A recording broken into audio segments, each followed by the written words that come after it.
बातमी आहे पंतप्रधान नरेंद्र मोदी यांच्या दौऱ्याविषयी। पंतप्रधान नरेंद्र मोदी यांच्या हस्ते उद्या पालघरमध्ये वाढवण बंदराच्या भूमिपूजनाचा सोहळा पार पडतोय।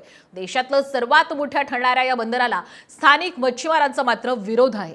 सध्या या ठिकाणी पालघर जिल्हा प्रशासन आणि JNPA कडून भव्य सभामंडप उभारण्याचं काम सध्या अंतिम टप्प्यात आलंय। मात्र पावसामुळे यात अडथळे येत आहेत। तर उद्याच्या कार्यक्रमासाठी कोकण परिक्षेत्रातून 5000 पोलीस अधिकारी आणि कर्मचारी सुद्धा दाखल झालेत। बंदर परिसरातून तिथल्या परिस्थितीचा आढावा घेतलेला आमचे प्रतिनिधी रुपेश पाटील यांनी।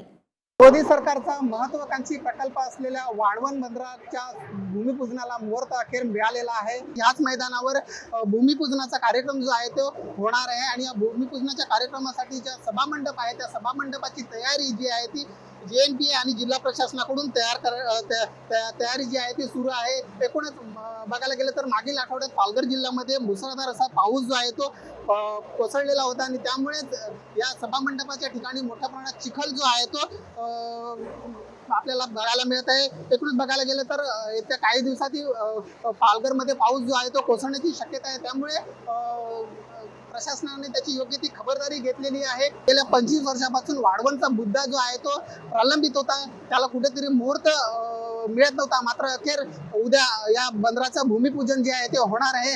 रुपेश पाटील, साम TV, पालघर।